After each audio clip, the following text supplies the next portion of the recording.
Henderson, your view as you look back, could things have been done more effectively, more information out earlier, for example? Well, Kieran, I'm really proud of the campaign we ran. I mean, clearly we were dealing with a very, very dire 3 years that Australians have suffered under this government. We have seen the largest fall in living standards in history. So many Australians are suffering. And what did this government do for the first 18 months? It spoke about the voice, a divisive proposal which divided Australia. They completely took their eye off the ball, and all through that time we were saying you've got to address the cost of living. And frankly, I think we did that in spades during the campaign. And while we did that, we were hit with a barrage of lies. I've been around for a while now, Kieran. I have never seen so many lies from any side of politics.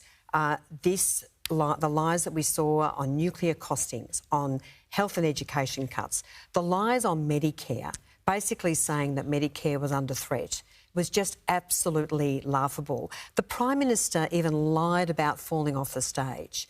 And so I think a lot of Australians looked at the things that were being said and were saying that is not good enough. Clearly, you know, there were some hiccups during the campaign. We don't step away from that. But do you know one thing that Peter Dutton did, particularly on the work for home policy? He admitted that there was a mistake that had been made and he fessed up to the Australian people. And we have not seen this government fess up to the Australian people about anything at all, including what I regard in this country as a massive energy crisis. And in Victoria, it's worse than anywhere else in the country. We are running out of gas. We will talk about that at length throughout the night, but I want to ask Joel Fitzgibbon, someone else who's been around a long while, was this campaign marked by mistruths? Well, this Lies. is politics, Kieran, and Sarah, the next election is 3 years away. You're not winning any or losing any votes tonight. It's not about. It's just about telling the truth, Joel. But you sound like you're trying to blame everyone else. No. I'm just calling it as it is. For what was a terrible campaign. I'm sure Peter himself would concede that, or will at some point in time. It's the worst campaign I've seen since John Hewson in 1993. That's a pretty big call. There have been a few pretty ordinary campaigns. Bill Shorten, but on this issue, well, Shorten was much different because he's winning most of the way, and there were a couple of hiccups, but he performed pretty well throughout the course of the campaign. But obviously those tax policies in the end killed him politically. This lies thing, I mean, we're in politics. Well, I was in politics, and of course there will be all sorts of nuance. You know, budget trajectories, for example. You can both be right. You know, if you're saying this year we're spending $10 and over the next 4 years we're going to start spending $20 a year, and then over the next 4 years you only spend $15 a year, then you're spending more, but you're spending less than you had projected to spend. Hang on. So both parties telling a different story. You said the guy was going to abolish Medicare. Like he tried to last time he was there. Come on. Yeah, and your guy didn't want boat turnbacks, and he got up at national conference and said, I wanted boat turnbacks. He didn't let the asylum seekers in. Kieran, if I can just make one really important point. Murray, on his social media, I was so disgusted. You did a social media video saying that Peter Dutton's plan was to cut Australians' wages. Now, that was an absolute lie. Lie, Murray. Happy to address that. What about the That was a lie, and all you've done... Happy to address that. All you've done, and I've seen many lies from you in my time in the Senate, but that was a really big one. You haven't got parliamentary and frankly, I don't worry. Bring it on.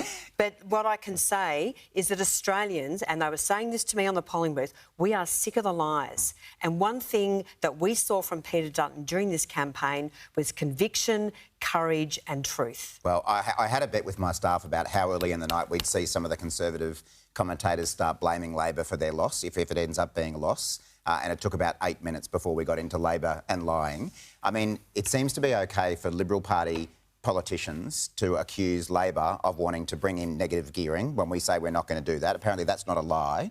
It's OK for Liberal politicians to say that we want to extend taxes on superannuation, and apparently that's not a lie. Well, you did. But if we unrealised gains on superannuation. Beyond the policy that we've announced, you spent a lot of the campaign convincing people that we were going to broaden that, but apparently that's not a lie. But if we want to point to Peter Dutton's record of what he actually did as a health minister, what's the logic behind this? That's a lie. We think you lied, so it's all right if we lie. Well, you got him back, didn't you?